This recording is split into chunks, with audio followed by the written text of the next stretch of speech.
Bonjour tout le monde, ici Emmanuelle, votre enseignante de français qui s'apprête à débuter sa carrière sur le web en tant qu'enseignante de français. Et aujourd'hui, dans ma première capsule, je vais vous présenter les différentes règles pour accorder son verbe correctement. On les a vues cette année, mais un petit rappel, ça fait jamais de mal à personne. Donc aujourd'hui, je vais te présenter quelques règles qui t'aideront parce que tu dois te rappeler que des verbes, tu en places tout plein dans un texte et tu dois les accorder correctement. Donc, étant donné que je suis pas encore une professionnelle et que j'ai pas tout à ma disposition, j'ai décidé d'utiliser les principes de science pour te présenter les différentes règles avec un miroir et mon papier, parce que je suis encore de ce genre qui utilise le papier. Alors, je vais essayer de te rendre ça pas trop complexe. Donc, si tu es prêt, on va partir ça maintenant. Donc, la première règle qu'on a vue, c'était la règle avec le pronom qui. Quand le sujet est le pronom qui, le sujet, c'est qui, mais juste qui. On sait pas c'est qui. Donc, on n'a pas le choix. Il faut qu'on aille voir son antécédent. Donc, ce qu'il y a devant. Donc, ici, si je te dis les employés qui travaillent, donc, qui est-ce qui travaille? C'est sûr que tu vas me dire que c'est les employeurs, les employés. Mais en fait, c'est pas les employés ton sujet, c'est qui? Mais qui? Si on veut savoir qui est qui, on cherche. Donc, qui est-ce qui travaille? La réponse, ça va être les employés.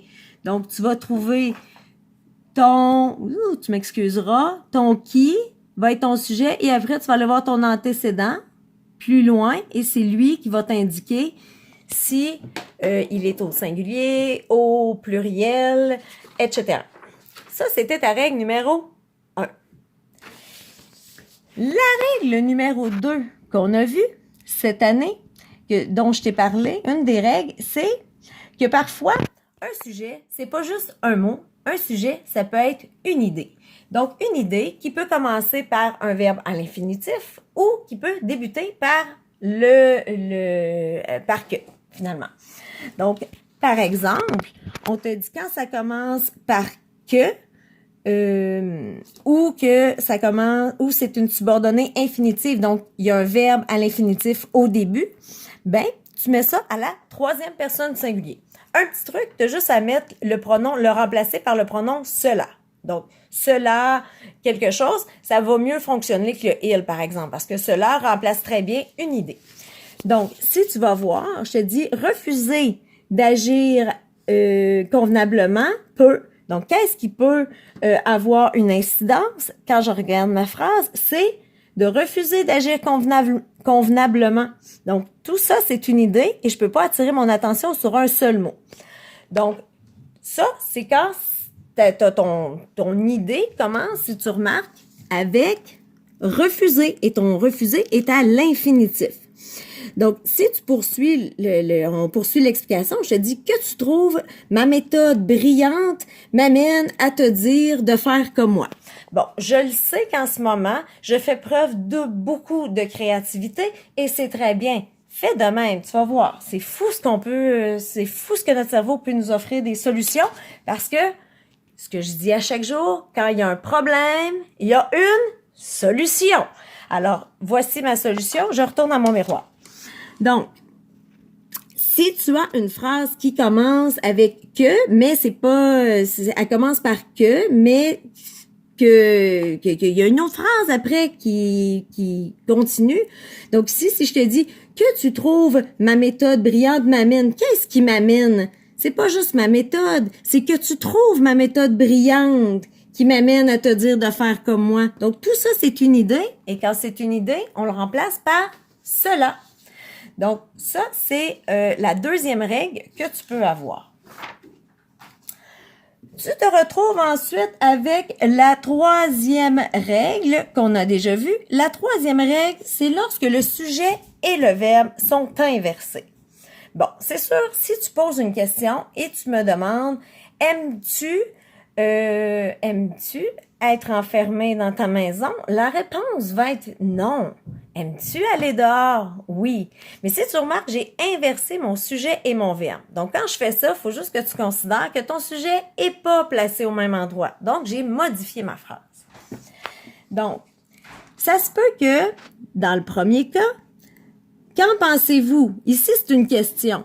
Donc, c'est sûr que si tu te questionnes, il y a de fortes chances que ton sujet soit après ton verbe. Mais parfois, il y a ce que j'appellerais des créatifs qui, eux, vont avoir envie de modifier leur phrase. Donc, si je te dis « puis, un jour vint le déconfinement », ça sonne espoir.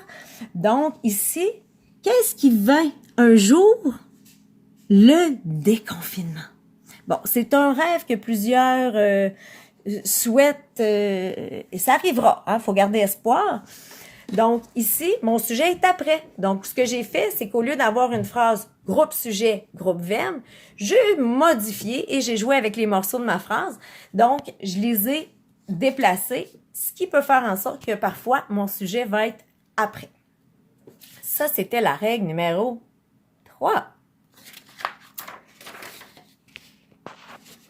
Règle numéro 4. Reste vraiment ma règle préférée des verbes. Je t'explique pourquoi. Parce que moi, je suis une enseignante qui mesure même pas 5 pieds. Donc, quand je vois des grands fouettes de 6 pieds, ben, je me dis que la plus petite gagne. C'est comme ça, dans le fond, que je veux qu'on se rappelle. C'est que la plus petite gagne. C'est la plus petite personne. Parce que il va y arriver des fois que tu vas avoir une phrase avec plein de sujets, tu vas avoir beaucoup de choses à dire. Sauf que tes sujets, ils ont décidé qu'ils n'avaient pas tous la même personne. Donc, il y en a qui vont être à la 3e, d'autres à la 2e, d'autres à la 1re. Donc, il faut établir une règle et la règle, c'est la petite qui va gagner. Donc, si par exemple, je te dis la phrase suivante, je vais y aller, je m'excuse. Mes grands-parents, mes parents, mes enfants, mon amoureux, mes amis, vous et moi, pourront enfin nous revoir. On a bien hâte de se revoir. Mais ici, mes grands-parents, c'est 3e. Mon amoureux, c'est 3e personne. Vous, c'est la 2e. Et moi, je suis la 1re. Mais c'est la plus petite qui gagne parce que moi, c'est à la 1re personne. Et comme on est plusieurs personnes, ben, on va mettre ça à la 1re personne du pluriel, ce qui va devenir un nous. Alors, nous avions la règle numéro 4. Pour ce qui est de la règle numéro 5, là, il y a différentes expressions. Je vais t'en lire. Tu as beaucoup, bon nombre, la plupart, peu, plusieurs, une fraction au pluriel. Exemple, une fraction des, mettons, 3/4 des personnes. Mais c'est une fraction de gens. D'accord? Donc, des fois, ça se peut que tu mettes un complément qui va suivre, donc un complément pluriel. Tu vas vouloir préciser. Donc, beaucoup de personnes, beaucoup de bouteilles traînent au plancher, beaucoup de souliers devraient être rangés. Donc, tout ça, quand tu as des expressions comme ça implique que c'est pluriel. Quand ton complément est écrit, ça va bien. Tu le vois. Logiquement, tu es prêt à penser que c'est pluriel parce que tu le vois. Mais parfois, c'est pas écrit et faut que tu prétendes, c'est sous-entendu. Donc, quand c'est sous-entendu, ben, il faut que tu comprennes bien ta phrase, puis il faut que tu déduises ce qui est écrit pour pouvoir bien faire ton accord. Donc, y aller avec un accord qui est plutôt logique. Donc, si je te dis ici, pendant ce temps, bon nombre s'occupent dans leur maison ou dans leur appartement. Bon, c'est sûr que là, j'écris bon nombre, mais qui va s'occuper dans son appartement ou sa maison? C'est sûr que c'est des individus. Donc, je pourrais dire bon nombre d'individus. Et là, je sais que logiquement, c'est au pluriel. Alors, c'est pour ça que, si tu remarques bien, occupe est au pluriel.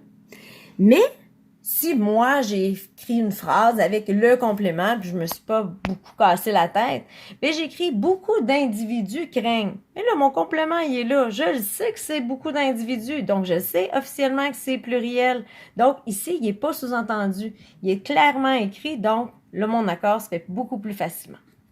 Donc, fais attention, vérifie la logique aussi de tes phrases. Donc, c'était la règle numéro 5. Oh. Un nom collectif seul s'emploie au singulier. Donc, un nom collectif, je te rappelle qu'un nom collectif, c'est un mot que tes yeux voient, qui est au singulier, mais qui désigne plein de personnes. Donc, si par exemple, moi je vois une foule, je vois le mot foule. La foule, je sais que foule, ça désigne plein de gens. La foule, c'est pas une personne qui va voir un spectacle. Non, c'est plein de personnes. Donc, la foule, la logique veut que ce soit pluriel. Mais ce que tes yeux voient, c'est un mot qui est singulier. Donc, il faut que tu fasses confiance à tes yeux parce que c'est tes yeux qui vont t'indiquer si c'est singulier ou pluriel. Donc, ici, le mot qui est là, c'est la foule. Donc, la foule, c'est singulier parce que tes yeux voient un mot qui est singulier. Mais par contre, si je dis les foules, mais là, tes yeux, ce qu'ils voient, c'est les, le déterminant pluriel, foule avec un S. Donc là, ici, on voit que c'est logique que je mette le pluriel. Mais quand c'est la foule, même si ça désigne plein de personnes dans une foule, ben c'est pas grave. Parce que le mot, lui, il est singulier. Ça, c'était notre règle. Bon, je manque de doigts en ce moment, mais 5, 6. Ça va? J'espère que tu me suis bien. Règle numéro 7. Celle-là, là, elle peut vraiment être embêtante. Tu sais que dans la vie, des fois, il y a des obstacles. Il y a des éléments qui peuvent te poser problème. Ben, c'est la même chose avec les verbes. Un verbe, tu le sais que ça s'accorde avec un sujet. Donc, qui est-ce qui, qu'est-ce qui, ça, c'est ta règle de base. Mais ça se peut qu'en cours de route, tu rencontres des phrases avec des obstacles entre ton sujet et ton verbe. Ce qui fait en sorte que toi, quand tu vas arriver pour conjuguer, ben, tu vas peut-être voir le premier pronom ou le premier nom, puis tu vas dire « Ah ah, c'est lui ». Mais si tu veux vraiment faire accorder ton verbe correctement, il faut vraiment que tu te poses la bonne question. Parce qu'en te posant la bonne question, tu vas trouver la bonne réponse. Puis ça, la bonne réponse à ta bonne question, ça fait en sorte que tu as un verbe bien accordé. Donc, si par exemple, je vais te montrer, si par exemple, je te dis « Nous le devons », bien, à nos personnes âgées et aux gens qui nous entourent. Donc, si je prends cette phrase-là et je te dis « Qu'est-ce qui devons bien à nos aînés », qu'est-ce qui le devons bien? C'est nous. Mais entre ton sujet, nous, et ton verbe, tu vois qu'il y a le pronom le. Donc, le, c'est un pronom complément. Alors, lui, il faut que tu fasses comme s'il existait. Si on continue, on te dit qui nous entoure. Qu'est-ce qui nous entoure? Mais ici, c'est les personnes âgées et les gens. Donc, ici, tu n'as pas besoin de l'accorder avec le nous. Le nous, c'est un obstacle. Lui, dans le fond, c'est un nous pronom qui sert de complément. Ça ici, c'est, je te dirais, quand même assez simple. Mais par exemple, il arrive pour certains élèves que vous vous retrouviez avec une phrase qui est très longue et qui a beaucoup d'informations. Puis quand on a beaucoup d'informations, on peut devenir confus parce qu'il y a beaucoup de noms, beaucoup de pronoms. Et là, on se demande, voyons, c'est quoi notre sujet?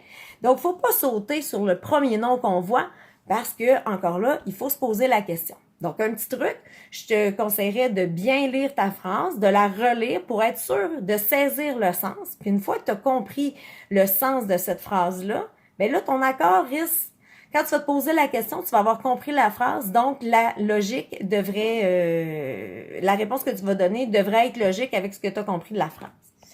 Donc, si par exemple, je te dis chaque stratégie proposée par le directeur de la santé publique, Horacio Arruda, ne laissera personne indifférent, c'est sûr que qu'est-ce qui ne laissera personne indifférent? Bon, c'est sûr que Horacio Arruda, il y a un certain charme, on a appris à le connaître, il est sympathique, il a ses expressions colorées, c'est correct. Mais c'est pas parce qu'il est devant mon verbe que c'est automatiquement lui, parce que c'est ses stratégies.